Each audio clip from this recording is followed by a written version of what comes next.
Bueno, después de hacer, ¿puedo empezar ya? Después de hacer una biopsia, hacer la histopatología inmunoquímica y la mutación genética, hicimos ya el PET scan. Dice, yo intento. Mesmo que faz a metástase e atinge os órgãos, principalmente pediátricos. El que más hace metástasis es el microcítico, pero los otros también pueden ser. Bueno, gente, después que hicimos ya la biopsia, hicimos la anatomía patológica, histología, inmunohistoquímica, hicimos la parte de mutaciones genéticas, le hicimos la tomografía en secuencia que sea tórax, pelvis, abdomen, o hicimos el PET scan para saber si hay metástasis. Ya estadificamos al paciente, ya hicimos la evaluación mediastínica para ver si tiene afectación de uno o dos lados de los ganglios. Vamos para el tratamiento, ¿verdad? Que el tratamiento del pulmón depende de la histología, también se divide si es macrocítica o microcítica y el estadio y el factor de la comorbilidad del paciente, ¿verdad? Yo le resumí más o menos así, pero es un poco más largo, pero para ser más práctico no, ¿verdad? En el estadio 1 y 2, si se recuerda, es más localizado. En esos pacientes es de primera elección la cirugía curativa, que es quirúrgico. Bueno, entonces en estadio 1 se le hace cirugía a todos, ¿verdad? Y después de terminar la cirugía, en el estadio 1B y en el 2, estadio 2, se le hace la quimioterapia adyuvante, se le realiza, ¿verdad? Los pacientes que no se pueden someter a cirugía, que después les voy a hablar de cuáles son las clasificaciones, se le hace la radioterapia nomás ya. Eso es estadio 1 y 2. Estadio 3 se divide otra vez en 3A, 3B y 3C, ¿verdad? Y entre el 3A se divide otra vez el que puede ser quirúrgico y el que no puede ser quirúrgico, ¿verdad? Los quirúrgicos son los que ya tienen afectado al otro lado, que ya tienen muchos ganglios afectados, ¿verdad? Que el T4, por ejemplo. En esos pacientes que hace, que no se pueden, que ya no es quirúrgico, se hace quimio-radioterapia y seguida de inmunoterapia, que le voy a hablarles más adelante, en el siguiente creo que es la diapositiva, de qué sería la inmunoterapia. Y en los pacientes que sí se puede operar, los operables, se le hace la cirugía y la quimioterapia adyuvante postquirúrgico, ¿verdad? Y en los pacientes estadio 3B sería el T3N2 que todavía se puede ver para hacer la cirugía. Se hace la cirugía y una radioterapia de inducción seguida de la cirugía también se puede ver. Y en los pacientes de eso para adelante, que sería D2, N2, porque se recuerden que hay varios, podemos decir 3B, pero varía mucho, ¿entendés? Pues 3B puede ser N2, 3B puede ser T4, N2 también, por eso hay que ver desde cada uno de los pacientes. Por ejemplo, que el T4N2 ya no es operable. Se le hace quimioterapia más radioterapia nomás ya a esos pacientes. Y de ahí para adelante ya es quimioterapia y radioterapia nomás lo que ya se le ofrece a esos pacientes. Pero como yo le dije, a los pacientes que se le hace el estudio molecular y sale positivo para alguno de esos genes, se le tiene que hacer un tratamiento target a todos, que después más adelante le voy a decir los fármacos. ¿En qué consiste la quimio-radioterapia radical? Se le hace el doble quimioterápico, que el que más se utiliza es el cisplastino o carbaplatino, también puede ser, asociado a un ectopósito, ¿verdad? Lo que se llama. Y la radioterapia se le hace de 6 a 7 semanas, es más o menos modo para saber nomás. Y la inmunoterapia en esos estadios 1, 2 y 3, y bueno, 4 también igual. El que más se utiliza de entre las inmunoterapias es la durvalumab, ¿verdad? Lo que se vio. Y se utiliza por un año, ¿verdad? Así que es muy largo el tratamiento de estos pacientes.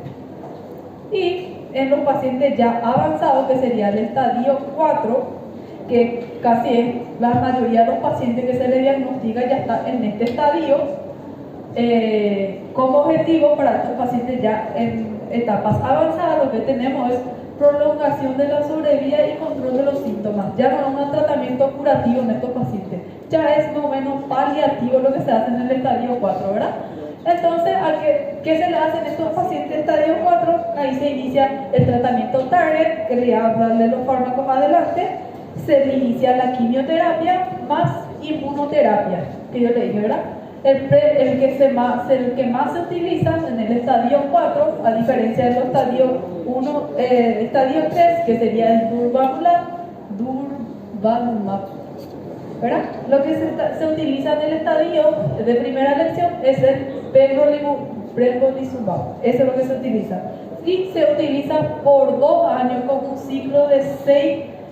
En la quimioterapia se hace un ciclo de 4 a 6 ciclos se hace, pero en los avanzados ya se hace ciclo de 6, ¿verdad? Y los otros tratamientos paliativos que se le hace al paciente es de confort, ¿verdad? Le tienen que dar si es analgésico, si es que necesita oxigenoterapia para mejorar la calidad de vida de estos pacientes. Así que estos pacientes de estadio 4 ya no es curativo, ¿verdad? Ya es paliativo, digamos.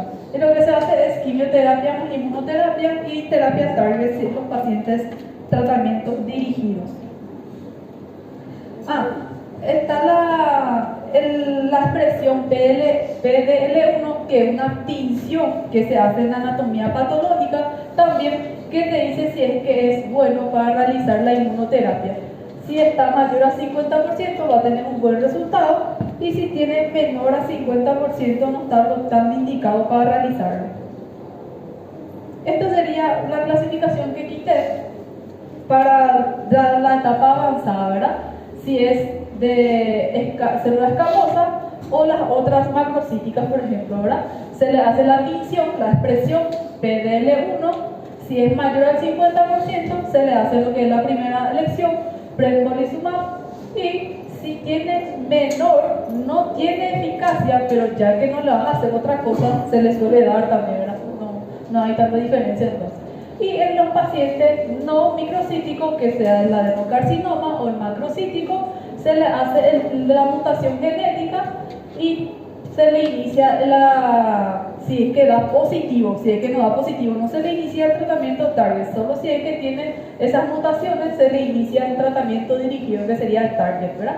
Y si es que tiene mayor a 50% la expresión PDL1, también se le inicia con la inmunoterapia. Más o menos para resumir eso nomás. ¿Qué tipo de cirugía entonces le realiza a los pacientes con cáncer no microcítico, ¿verdad?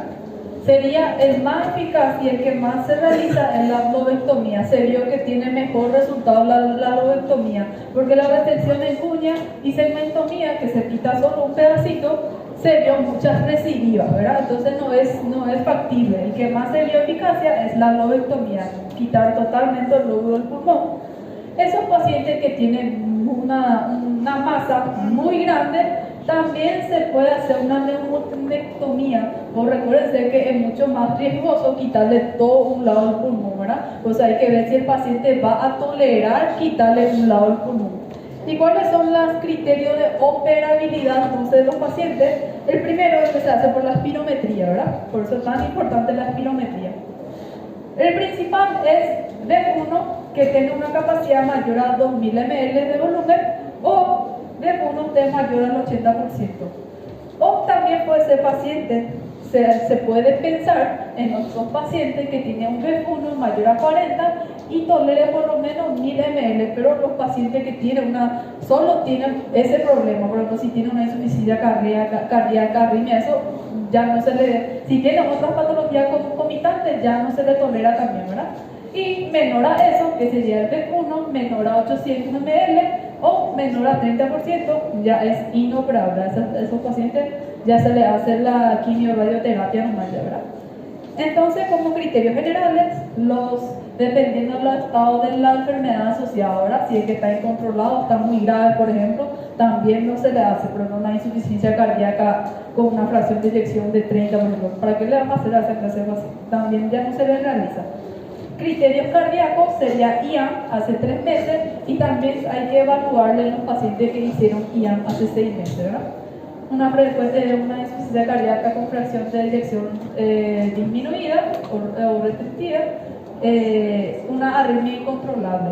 Y tenemos otros criterios neumológicos que serían la gasometría, un PO2 menor al 65%, un PCO2 mayor al 65%, una dilución de monóxido de carbono menor a 60, recuérdense que lo normal era de 100 a 80, ¿verdad? Una hipertensión pulmonar severa, prueba de esfuerzo de consumo de oxígeno menor a 15 ml kilogramos minutos también. A estos pacientes entonces yo le digo no está indicado la cirugía. Este sería el tratamiento target o el tratamiento dirigido que se hace dependiendo de los genes, las mutaciones genéticas. El que más se ve es la mutación, que les dije, CARAS G12C, ¿verdad? Que se ve de 20 a 25%, y el medicamento se llama adagrasib. Esas cosas no le voy a cobrar, pero para saber más o menos los nombres y cuáles son los genes que más se ven, ¿verdad? Hay muchísimos, yo le puse los más frecuentes nomás, ¿verdad?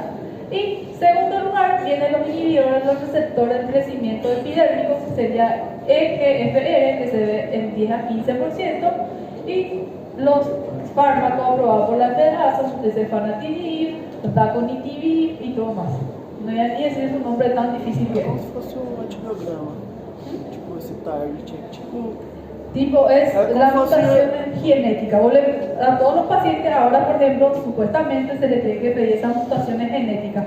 Si sale positivo, porque no todos también tienen las mutaciones, se le inicia dependiendo de las mutaciones que tienen. Hay varios. Y se le inicia, dice que es de primera línea para todos si tienen la mutación genética, ¿verdad? Y también está la inhibidora de la quinasa linfoanaclásico, que también se ve en 4%. Esos son algunos, pero les recuerdo que hay muchísimos. Era una tabla así grande y por eso no le quise poner. Y la inmunoterapia, que como ya dijimos, ¿verdad? Que depende de la expresión PDL1 lo que se le va a hacer, ¿verdad? Se le usa la inmunoterapia utilizada para las defensas naturales del cuerpo para combatir el cáncer, para la mejor capacidad del sistema inmunitario. Lo que hace es que no tenga ese receptor del linfocito T con las células malignas, por ejemplo. Eso es lo que inhibe esto. Y la inmunoterapia debe ser siempre asociada a quimioterapia, que es la mejor elección, ¿verdad? Inicial preferido. Y acá más o menos, algunos lo que más se usa, que yo le dije que de primera elección en el estadio avanzado era el pembrolizumab, y en el estadio 2 a 3, dependiendo, era el durvalumab. Ay, perdón. ¿Qué es eso? En modo para conocer. Le puse la dosificación de las quimioterapias, en cuánto dura. Yo le dije que el que más se utiliza es el cisplatino o carbaplatino, y el ciclo es de 4 a 6 ciclos lo que se realiza dependiendo, ¿verdad? Y este más o menos cómo se le hace las mutaciones genéticas. Primero vos tenés que, tipo, la historia clínica, los tipos histológicos, y después se le va dosando las mutaciones genéticas y se le hace todo dirigido dependiendo de las mutaciones genéticas. Ahora vamos a mostrar, ese era de macrocítico, recuérdense que el otro era no microcítico o macrocítico. Y ahora vamos a mostrar la parte de macrocítico, que es diferente, o sea, el diagnóstico que el otro, y la estadificación también el tratamiento.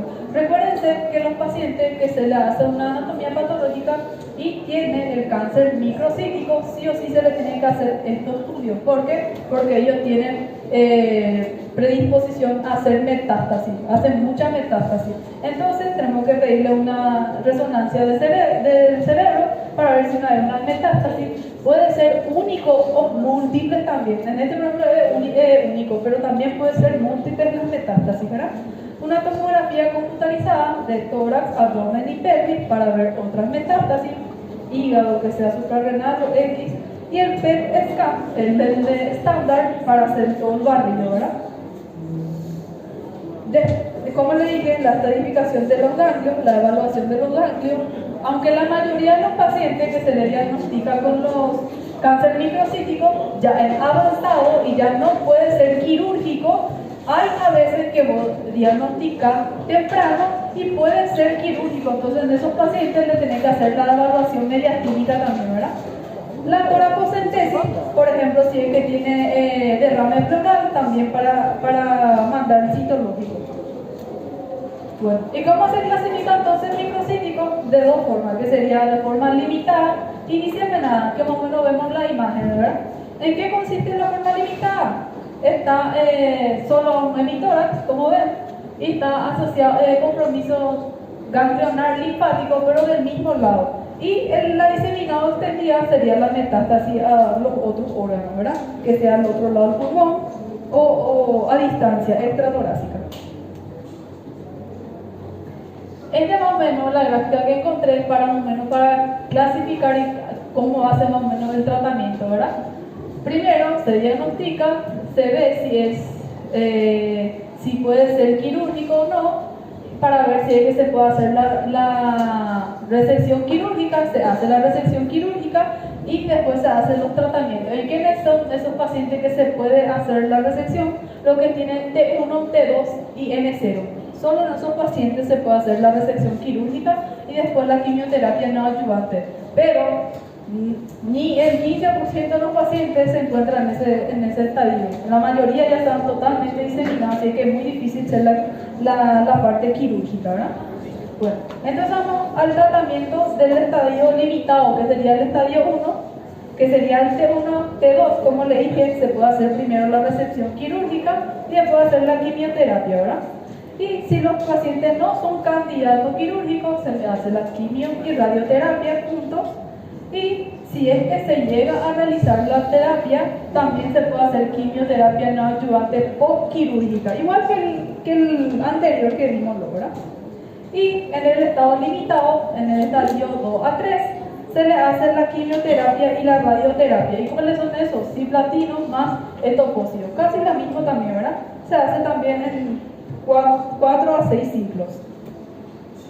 Lo que cambiaría sería esta parte, lo que cambiaría del estadio avanzado. La opción preferida siempre es la inmunoterapia más quimioterapia, pero recuérdense que todos los pacientes se hace la mutación genética y también se le tiene que hacer el tratamiento target, ¿verdad? Y el que más se utiliza en el estadio 4 entre las inmunoterapias sería la atezolizumab y la durvalumab, y el combinado de la quimioterapia, que sería el platino más etofósforo, ¿verdad? La duración del tratamiento debe durar de 4 a 6 ciclos, como dice, y la irradiación craneal profiláctica. Se dice que los pacientes que se hacen una irradiación, la radioterapia craneal profiláctica, esos pacientes que todavía no tienen metástasis a nivel cerebral, se benefician muchísimo, porque se vio que los pacientes que ya se hacen eso, disminuye el riesgo un 60% en 2 a 3 años y disminuyó en 3 años la mejoría de 15 a 21%. Por eso es preferible hacer la profiláctica, la radioterapia profiláctica, ¿verdad? ¿Y a quién se le considera recaída del cáncer de pulmón? Lo que le quiero recordar es que, no le dije creo, el cáncer microcítico es el más agresivo y el de peor pronóstico, ¿verdad? Pero es el que mejor responde a quimioterapia, el que más rápido se desaparece con quimioterapia. Pero ¿qué pasa? Es muy recurrente. Después de un año ya vuelve a producirse otra vez. Por eso es que es tan maligno. Él se cura o no se cura totalmente, pero tiene una mejoría porque es bien sensible a la quimioterapia, pero hace una recurrencia. Por eso es lo que es tan de mal pronóstico.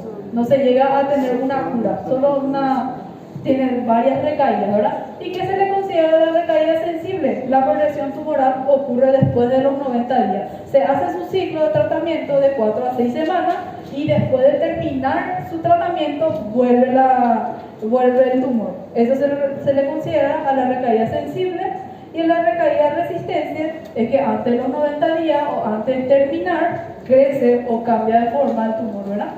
Y el refractario sería el tumor progresa durante la terapia inicial, que ni responde luego al tratamiento y comienza a aumentar el tamaño, por ejemplo, ¿verdad? Y eso sería la clasificación. ¿Cómo se realizaría la vigilancia de estos pacientes? se le debe realizar cada 3 meses. Los pacientes que están estables, los que están controlados, ¿verdad? Sería la vigilancia.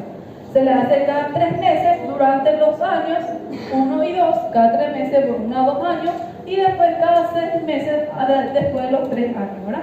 Se le pide en cada visita, se le hace el examen físico, se le pregunta la sintomatología, se le realiza una tomografía contrastada de tórax, abdomen, pelvis, y también se le suele una resonancia magnética cada 3 o 4 meses durante el año por 1 año y cada 6 meses durante 2 años de la parte de cerebral, ¿verdad? Para ver si no hay metástasis cerebral. Eso sería más o menos la vigilancia. Yo voy a hablar un poco sobre el nódulo pulmonar solitario, de qué consiste. El nódulo pulmonar solitario suele ser un incidentaloma, un paciente que no tiene síntomas y se va y por otra causa se le hace una radiografía y encuentra un nódulo, ¿verdad? Y cómo hay que se le hace enfoque a esos pacientes, porque hay que ver si es benigno o es maligno ese nódulo, por eso es lo que se hace el seguimiento de estos pacientes. Bueno, por definición, nódulo pulmonar se define en las imágenes como una lesión pequeña, tiene que medir menor a 3 centímetros o 30 milímetros, bien definida, rodeada de parénquima pulmonar. Eso se le considera al nódulo pulmonar solitario entonces, que no toca ilio ni mediastino, no se asocia a adenopatías, atelectasias o derrame, porque si tiene eso ya va más a lo maligno, ¿verdad? Morfológicamente se clasifica en sólido, subsólido y no parcialmente sólido. ¿Qué serían los subsólidos? Los pacientes que tienen un centro sólido o un lugar sólido y está rodeado de un vidrio esmerilado. ¿Qué sería más o menos esto? ¿Qué sería en alemán? Esto sería el sólido, este sería el semisólido, ven que tiene un componente bastante sólido y está rodeado por un vidrio esmerilado que se le dice, ¿verdad? Y el que sería el nódulo parcialmente sólido sería totalmente ya el vidrio esmerilado. Esas serían las 3 clasificaciones morfológicas del nódulo pulmonar, ¿verdad? Acá vamos a ver por tomografía. Este sería bien sólido, ¿ven? Como está bien oscuro, ¿verdad? Esto sería el semisólido, porque ven que parece un vidrio esmerilado al borde, en el centro se ve más sólido. Todo este es el tumor, ¿ven? Y en el centro es más sólido. Y este sería parcialmente sólido, que ahí se ve bien oscuro, pero tiene que ser más opaco, ¿verdad? Nossa, isso aí eu confundiria fácil no sólido. Bueno, da para confundirse fácil por una neumonía que se está curando o una hemorragia alveolar, por eso es lo que es importante el seguimiento y el enfoque de estos pacientes, ¿verdad? No suele ser encapsulado. Bueno, si es benigno suele ser bien definido, ¿verdad? Y si es que tiene borde espiculado, eso suele ser más, pero el borde es bien fino, no suele ser tan grueso. La clasificación, lo que se puede ver por la tomografía, que es la calcificación, podemos ver podemos decir que pueden ser malignos o benignos, mirando solo por la calcificación del tumor. Si es excéntrico y es puntiforme, podemos decir que tiene potencial maligno de la calcificación. Si es, por ejemplo, si tiene una calcificación difusa, central, lámina o forma de popcorn, que sería de palomita de maíz, se dice que es benigno. ¿En quién se ve ese popcorn? En amartomas. Eso es lo que se ve el palomita de maíz, ¿verdad? Eso que parece más feo es benigno y eso que parece más lindo son malignos, ¿verdad? Así lo más simples. Este es el Harrison Kit de los pacientes, valoración del riesgo del cáncer en los pacientes. ¿Quiénes son? Tienen diámetro, se diferencia si tienen riesgo bajo, intermedio, alto, dependiendo del diámetro. Si es menor a 1.5 es bajo, si este está a 1.5 y 2.2 es intermedio y mayor que eso es alto, ¿verdad? También edades, si es menor a 45 debe ser probablemente una baja probabilidad, de 45 a 60 intermedio y mayor a 60 tiene alta probabilidad, ¿verdad? Y dependiendo del tabaquismo no tiene tanto riesgo y que nunca fumó. Riesgo intermedio cuando está fumando actual, pero menor a 20 paquetes años y mayor a eso sería un riesgo aumentado, ¿verdad? También los que abandonaron el tabaquismo, recuérdense que los que abandonaron hace 15 años tienen un pronóstico bueno, 80-90% no tienen riesgo de cáncer de pulmón, así que los que tienen bajo riesgo van a ser los que tienen menor a 7 años, intermedio, menor a 7 y los que nunca dejó de fumar es alto riesgo, ¿verdad? Y las características, como le dije, el borde si es liso, fino, de baja probabilidad que sea maligno, si es fenestrado suele ser intermedio y si tiene las puntas espiculadas y bien espinosas suele ser valor pronosticativo de algo maligno, ¿verdad? ¿Y cuáles son los factores de riesgo que puede tener el paciente para desarrollar el cáncer? Historia de tabaquismo, de heavy, que sería de alta carga tabáquica, exposición a abeto, random o uranio, familiar con historia de cáncer de pulmón, edad avanzada, sexo femenino, raza, se ve en blond negro más que en blanco, si es que tiene borde especulado, si tiene el lóbulo apical, también es predisposición que sea algo maligno, si es múltiple, también tiene predisposición que sea maligno, y los que tienen enfisema pulmonar o fibrosis también suele ser asociado a algo maligno, ¿verdad? Esta también es la probabilidad que divide por porcentaje, que tienen baja probabilidad, son los jóvenes que casi no fumaron, no tienen cáncer, ni que tengan nódulos pequeños, regular que tengan márgenes regulares y que no sea en nódulos superiores, ¿verdad? En ápices pulmonares sería. Y el intermedio sería la mezcla de los dos, que puede ser los dos. Y los que tienen alto, mayor a 65%, los que tienen edad avanzada, los que fumaron, los que tienen cáncer y todo más. El que tienen bordes irregulares, más espiculados, y el que tiene el nódulo en el ápice pulmonar, ¿verdad? Eso es lo que tiene mayor riesgo. Esas serían las características que sospecha el cáncer del pulmón. ¿Qué te hace sospechar un cáncer? Las lesiones mayores a 3 centímetros. Le dije que todo lo que tiene mayor a 30 milímetros o 3 centímetros es sugestivo del cáncer, ¿verdad? Cualquier crecimiento, si el bol hace una radiografía de control o una tomografía core screening y tiene cambio de tamaño, también va más a lo maligno. Nodularidad pleural, si está afectado los ganglios también es maligno, y una área de consolidación que se cree que primero es neumonía, pero vos la haces después de un tiempo, después de 5 meses, y todavía está esa imagen, también es sugestivo que sea maligno, ¿verdad? Y las otras hallazgos pueden ser efusiones pleurales, atelectasia o placas pleurales. El diagnóstico diferencial de los nódulos pulmonares, el que más tenemos que tener en cuenta entre nosotros es lo inflamatorio, y entre ellos la granulomatosis, ¿verdad? Que puede ser por tuberculosis, por ejemplo, lo que tenemos que tener tenemos que hacer el diagnóstico diferencial. Pero, como ven, puede ser algo maligno, lesiones metastásicas, infecciones, puede ser algo inflamatorio, tenemos que diferenciar entre ellos. Como le dije, lo que más vemos que se ve de etiología benigna en nuestro medio es la granulomatosa, que corresponde al 80% de los nódulos solitarios que encontramos en los pacientes, en 10% encontramos las amartomas y en 10% también las otras causas que puede ser nódulo reumatoide o granulomatosis de Wegener, ¿verdad? Y las malignas, que siempre va a ser cáncer del pulmón primario, ese va a ser primerito lo que se ve, metástasis o tumor carcinoide. Bueno, ¿en qué nos va a decir que va a ser entonces, como le dije ya en la otra gráfica, la subjetiva malignidad? Edad avanzada, historia de tabaquismo mayor a 2 centímetros y crecimiento. Cuando en 2 años vuelve a hacer el control y tiene crecimiento, también es maligno, y lo que no, también no. ¿Y cómo se hace para determinar? El paciente se le solicita una tomografía de tórax con contraste, que sería destacarse, se le solicita, ¿verdad? Para ver la característica del pulmón.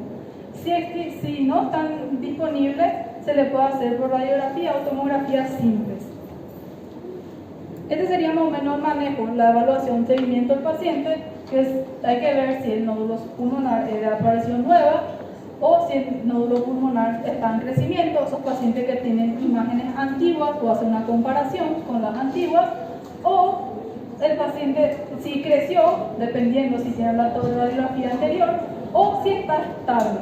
Si es de nueva aparición, se le hace una tomografía, el paciente se le hace otra PET scan, se le ve si es el sólido, si es menor a 8 centímetros, se le hace seguimiento con tomografía, si es mayor a 8 milímetros, biopsia. Eso es lo que dice, ¿verdad?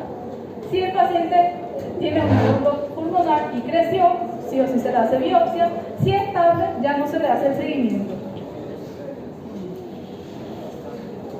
El nódulo pulmonar que va de 8 milímetros a 30 centímetros se diferencia otra vez en baja, intermedia o alta. Por eso es lo que es importante la clasificación, ¿verdad? Lo que tienen baja probabilidad se le hace solo seguimiento. Lo que tienen intermedia se le hace un PET scan, si es positivo se le hace la biopsia.